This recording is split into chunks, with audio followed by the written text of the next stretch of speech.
आज हम लोग क्वालिटी के बारे में थोड़ी बात करेंगे।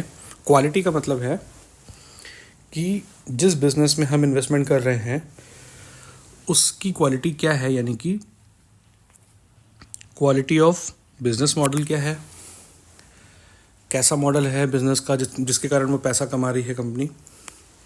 क्वालिटी ऑफ मैनेजमेंट क्या है कि मैनेजमेंट कैसा है।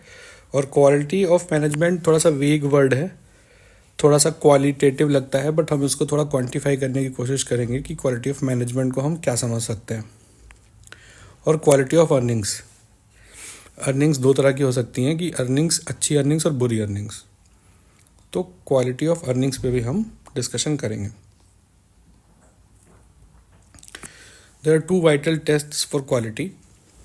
अगर हम ब्रॉडली देखें तो बिज़नेस में कैपिटल इंटेंसिटी कितनी है, मतलब बिज़नेस कितना कैपिटल इंटेंसिव है, कितना ज़्यादा कैपिटल रिपीटेडली इंक्रीमेंटली बिज़नेस को चाहिए चलाने के लिए। क्या आपका बिज़नेस कैपिटल हंग्री है, जैसे इंफ्रास्ट्रक्चर, जैसे रियल एस्टेट या कोई भी केपेक्स ओरिएंटेड यूटिलिटी की कंपनियाँ, पावर जनरेशन तो इनमें बार बार लगातार आपको कैपिटल चाहिए ही चाहिए होता है। तो इस तरह के बिज़नेस उतने अच्छे नहीं माने जाते हैं रिटेल इन्वेस्टर्स के लिए। दूसरा है कैपिटल एफिशिएंसी, मतलब कि जो इंक्रीमेंटल कैपिटल आप एलोकेट कर रहे हो बिज़नेस के लिए वो कितना एफिशिएंटली आपको रिटर्न बना के दे रहा है। तो ये दो चीज़ें इंपॉर्टेंट है, कैपिटल इंटेंसिटी और कैपिटल एफिशिएंसी, जिसमें दूसरा वाला यानी कि कैपिटल एफिशिएंसी बहुत इंपॉर्टेंट है। आप जो पैसा इंक्रीमेंटली लगा रहे हैं वो मैक्सिमम रिटर्न्स उसको जनरेट करना चाहिए। अब हम इन दोनों पे बात करेंगे, इंटेंसिटी और एफिशिएंसी पे। It is possible that a business में be capital light yet mediocre capital efficiency. तो ज़रूरी नहीं है कि उसका कैपिटल, उसमें इंक्रीमेंटल कैपिटल कम चाहिए हो तो कैपिटल एफिशिएंसी भी अच्छी हो। जैसे कि ट्रेडिंग के बिज़नेस में हमको शुरू में कैपिटल कम चाहिए होती है, लेकिन हमारे मार्जिन्स भी कम होते हैं और हमारी जो एफिशिएंसी होती है, जो रिटर्न्स बन के आते हैं, रिटर्न ऑन इक्विटी 2% 3% ही बन के आते हैं। तो ज़रूरी नहीं है कि एसेट लाइट मॉडल है बिज़नेस का तो वो कैपिटल एफिशिएंट भी हो। इंपॉर्टेंट चीज़ क्या है, वैल्यू क्रिएशन। वैल्यू क्रिएशन का क्या मतलब है कि persistent and superior capital efficiency. जो भी हम नया पैसा डालें हमारे बिजनेस में, जैसे हमने कोई बिजनेस किया, कुछ प्रॉफिट बनाया, उस प्रॉफिट को हमने बिजनेस में री इन्वेस्ट किया, तो उस पर रिटर्न मैक्सिमम होने चाहिए। Profits are not necessarily an evidence of value creation. ज़रूरी नहीं है कि अगर प्रॉफिट है या फिर इवन प्रॉफिट ग्रोथ भी है तो वो ज़रूरी नहीं है कि वहाँ पर वैल्यू क्रिएशन हो रहा है। हमको मैक्सिमाइज़ करना है वैल्यू क्रिएशन। और वैल्यू क्रिएशन होता कब है, वैल्यू क्रिएशन क्या होता है, उसके लिए हम एक कॉन्सेप्ट लेके आते हैं, इकोनॉमिक प्रॉफिट। इकोनॉमिक प्रॉफिट और अकाउंटिंग प्रॉफिट में अंतर है। इकोनॉमिक प्रॉफिट वो होते हैं जो एक्चुअल प्रॉफिट्स होते हैं, जिसमें हम सारी कॉस्ट ऑफ कैपिटल को फैक्टर इन कर लेते हैं। जितना भी तरह का हमको कॉस्ट लग रहा है बिजनेस को करने में वो सारा हमने डाल दिया। जैसे कि ये फॉर एग्जांपल कोई ओनर है वर्किंग फॉर अ बिजनेस और वो अपनी सैलरी को उसमें चार्ज नहीं कर रहा है, और जब वो चूँकि अपनी ही सैलरी चार्ज नहीं कर रहा है तो उसको बैलेंस शीट में प्रॉफिट ज़्यादा दिख रहे हैं as compare to the actual profits. ऐसे ही similar is the case when the promoter of a business puts in his own capital but doesn't charge a fair cost of capital to the business. तो आप अपनी capital डाल दिए घर के business में और आप उसको काउंट नहीं कर रहे हैं और आपको लग रहा है बड़ा अच्छा प्रॉफिट बन रहा है, बड़े अच्छे रिटर्न्स ऑन इन्वेस्टमेंट बन रहे हैं, बट आपने जो अपना पैसा डाला है आपने उसको काउंट ही नहीं किया, इसलिए आपका एक्चुअल इकोनॉमिक प्रॉफिट कम है। और इकोनॉमिक प्रॉफिट कम है, इसका इसी के कारण आपका वैल्यू क्रिएशन भी कम है। तो अब इकोनॉमिक प्रॉफिट पे आगे देखते हैं कि क्या है।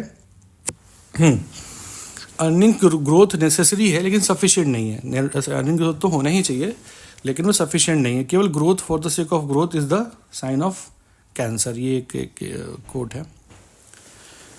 अब हम बात करेंगे इकोनॉमिक वैल्यू और आरओई की। तो जो हम लोगों ने अभी बात किया यहाँ पर वैल्यू क्रिएशन तब होता है जब हमारी इकोनॉमिक वैल्यू बढ़ती है।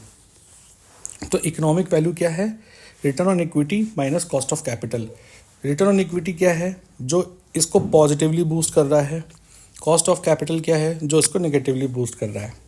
तो हम ये जब इसको मैक्सिमाइज़ करना होगा हमको इकोनॉमिक वैल्यू को, तो हम आरओई को बढ़ाएंगे और कॉस्ट ऑफ कैपिटल को घटाएंगे। इस तरह से हमारी इकोनॉमिक वैल्यू जो है वो मैक्सिमाइज होगा। इसीलिए आरओई जो है essentially denotes a quality of business. यही क्वालिटी ऑफ मैनेजमेंट भी है। तो किसी बिजनेस का आरओई अगर अच्छा है तो वो मैनेजमेंट अच्छा है। ये बहुत एसोटेरिक और बहुत ही बहुत ही क्वालिटेटिव एस्पेक्ट नहीं है, इसको हम क्वांटिफाई कर सकते हैं मैनेजमेंट की क्वालिटी को आरओई से। ये बात आ गई आरओई वर्सेस अर्निंग ग्रोथ, इसको पूरा आप पढ़ लीजिएगा। मोटा मोटी बात ये कि हाई आरओई और high earnings growth best combination है पहला। जैसे कि आरओई 20% के ऊपर है, अर्निंग्स ग्रोथ 15% के ऊपर है, तो बेस्ट कॉम्बिनेशन हो गया। आरओई हाई है, पुअर अर्निंग्स ग्रोथ है, फिर भी कैपिटल प्रिजर्व रहेगा, क्योंकि आरओई यानी कि कैपिटल जो बिजनेस का मॉडल है और मैनेजमेंट का जो क्वालिटी है वो अच्छा है। हाई आरओई लेकिन अर्निंग्स घटती जा रही हैं, उससे वैल्यू डिस्ट्रक्शन होता है।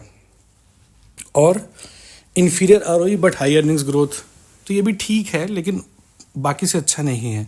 तो आरओई इज परसिस्टेंटली लोअर अगर है और कॉस्ट ऑफ कैपिटल ज़्यादा है तो ये डिस्ट्रक्टिव होता है। एक बार फिर से, आरओई लोअर है और कॉस्ट ऑफ कैपिटल ज़्यादा है तो ये डिस्ट्रक्टिव होता है। क्यों होता है, हम अपने इस फॉर्मूले पे आते हैं। इसमें आरओई जो है वो कम है और कॉस्ट ऑफ कैपिटल जो है वो बढ़ रही है, आरओई कम हो रही है।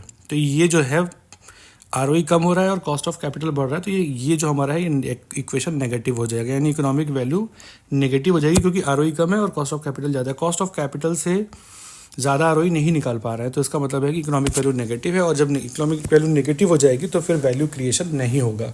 इसीलिए इस इक्वेशन को ही हमको मैक्सिमाइज करना है, आरओई को बढ़ाना है और कॉस्ट ऑफ कैपिटल को कम करते जाना है। अब इसमें बात आती है कि ये चीज़ दिखती कहाँ पर है। ये चीज़ दिखती है profit and loss statement versus balance sheet में। प्रॉफिट एंड लॉस में वो चीज़ कैप्चर नहीं होती, बल्कि बैलेंस शीट में दिखती है, क्योंकि बैलेंस शीट में हमको डेट दिखता है कि कंपनी कितना डेट उठा रही है, उसका फाइनेंसिंग स्ट्रक्चर क्या है, कंपनी ज़्यादा डेट उठा रही है कि अपने एक्रूवल से फाइनेंस कर रही है कि इक्विटी डाइल्यूट कर रही है। अगर वो इक्विटी डाइल्यूट कर रही है और डेट ले रही है, इसका मतलब है कि हमारा जो इक्वेशन है ये ठीक नहीं है, और ये बात हमको बैलेंस शीट से पता चलती, ना कि प्रॉफिट लॉस स्टेटमेंट से। जनरली हमें देखते हैं जब भी क्वार्टरली रिजल्ट्स आते हैं तो कौन सी कंपनी ने कितना प्रॉफिट किया, कितना प्रॉफिट ग्रोथ किया, क्वार्टरली वाई देख लिया और हम समझते हैं कि बिजनेस अच्छा नहीं। आप उसको बैलेंस शीट को भी देखिए, ये देखिए कि वो कंपनी ने अपने फाइनेंस स्ट्रक्चर को कैसे अच्छा या ख़राब किया है। तो इसको यहीं तक